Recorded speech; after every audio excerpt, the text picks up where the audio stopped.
By the end of this video, you will know who is responsible for the spread of coronavirus in India and what can you do to stay safe. On December 31st, 2019, China informed WHO about its first case of coronavirus. And many countries, which are doing pretty well now, immediately started taking measures. For example, Taiwan was supposed to become the biggest hotbed after China, but it did not, because it immediately started testing people coming from abroad. And today, when most of the world is struggling, Taiwan has only 6 people dead and less than 400 infected. They did not even lock down their country, and their economy will not be hampered like others. Countries like Sweden, Germany and South Korea have also been doing a fantastic job because they acted on time. Did India act on time? Well, that's something that you will decide. Here are the facts. January 13th, first case of novel coronavirus outside China confirmed. January 30th, public health emergency of international concern declared.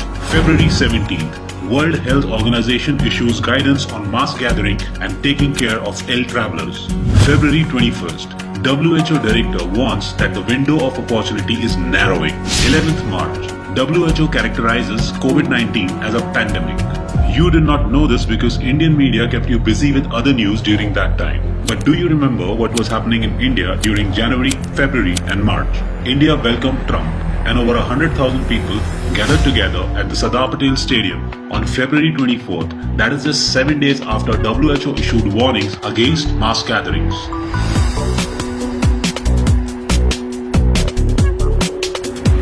Delhi faced communal riots that began on 23rd February, incited by, well, we all know whom.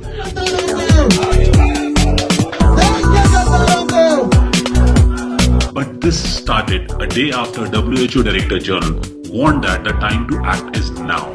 We're getting more visuals of the rebel MLAs inside. MLAs were being bought and a government was being formed in Madhya Pradesh on 23rd March, that is 11 days after COVID-19 was declared a pandemic. ये कार्यक्रम सुन्नी इस्लाम से संबंधित संस्था तबलीगी जमात का था जो साल भर चलता है. Now the question is the Indian media blaming minorities for the spread of the virus to save the face of the government, which did nothing during the most crucial time to stop the virus? This is what our Prime Minister was tweeting 20 days after public health emergency of international concern was declared.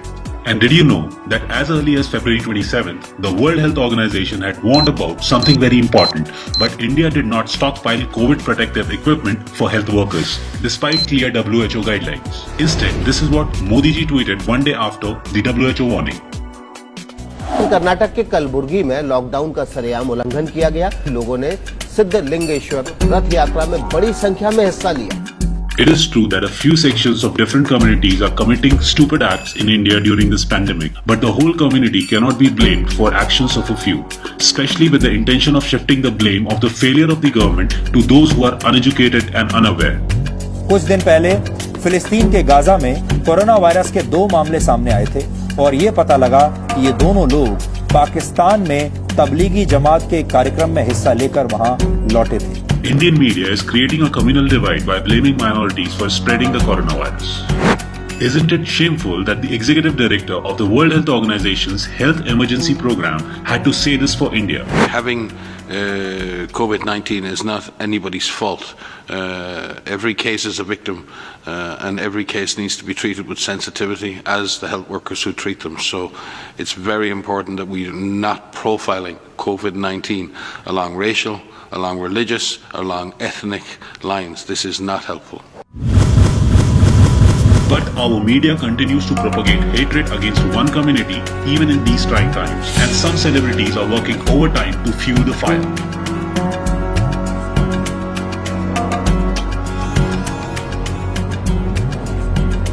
मैंने जो tweet किया उसमें कुछ भी मैंने गलत नहीं लिखा है. मैं अपने ट्वीट पे अभी भी कायम हूँ और आगे भी रहूँगा. All this is being done to distract people from the failure of the government. कि मुंबई के बांद्रा में मस्जिद के पास किसने भीड़ जुटाई? लॉकडाउन में हर भीड़ मस्जिद के पास ही क्यों जुटती है? बांद्रा स्टेशन पर जो हजारों लोग आए वो मजदूर नहीं थे, वो किराए पर बुलाए गए एक्टर थे. मोदी सरकार को इस वक्त बदनाम करने की साजिश हो रही है. दोस्तों ये समझिए, ये पूरी अंतर्राष्ट्रीय साजिश है भारत के खिलाफ. आप बताइए, जब से 21 तारीख से हमने रोटी का शक्ल नहीं देखा, जो कि इसी हाथ से रोटी बना के देने वाला आदमी। हम कारीगर इंसान हैं, मैं नहीं भत्तेरे कारीगर है। आज 4 दिन से पेट भर का खाना नहीं खाया हमने, मिल ही नहीं रहा। तो होटल पे जॉब करता हूँ मैं, नॉर्थ इंडियन डिश बनाता हूँ, जो भी 500-600 मिलते हैं, लेकिन मैं डेली लेता हूँ। फिलहाल होटल बंद नहीं, इसलिए मजबूरी में पड़ा मजबूरी से खड़ा रहना पड़ता है। हाँ, हम तंदूर का कारीगर हैं हम, ठीक है। 600 रुपये मिलते हैं तंदूर पे, रोज लेते हैं, रोज खाते हैं, रोज कमाते हैं। लेकिन जब आते हैं कमा के यहीं सोते हैं, यहीं खाते पीते, खत्म हो जाते पैसे, फिर हम जाते हैं। आप बताओ बाबूजी, मोदी ने ये करवा दिया, हम कहाँ जाएंगे गरीब आदमी? भूख के मारे बीमारी नहीं होगी इन सबको? बताइए आप, ये कहाँ पे जाएंगे? सब अलग अलग प्रांत के हैं ना, इनको छत छुपाने की जगह बारिश आए तो ना सोने की जगह, सब ऐसे ही हैं बेचारे। और इधर पुलिस मारती है। इधर बैठो तो इधर से भगाते हैं, बोलते हैं भाग जाओ। ट्रेन बंद है, कहाँ भाग जाऊँ? In any case, no one can deny the fact that the two biggest boasters of the world have failed in controlling the spread of coronavirus in their respective countries. One of them has blamed it openly on the immediate past president Barack Obama, and the other, well, we all know what is happening in India. और आभार कैसे व्यक्त करेंगे? ताली बजा करके, थाली बजा करके, घंटी बजा करके।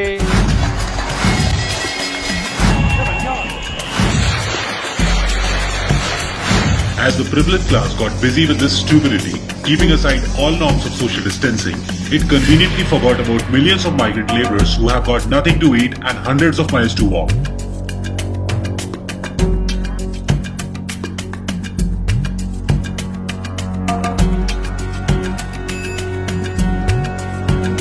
And as if this was not enough, another task was given.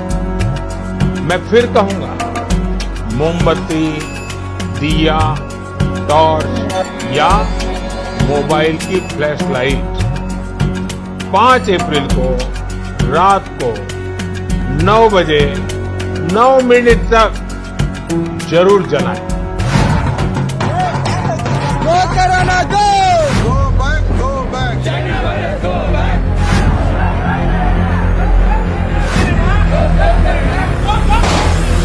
Narendra Modi is a public servant and he is accountable to the people of India for his actions and inaction alike. It should not be this easy for any government to escape its failures by using media to divide us on communal lines.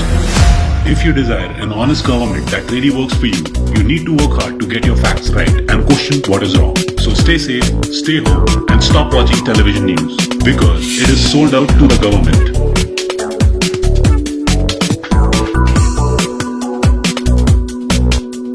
Issued in public interest by Media Matters for India.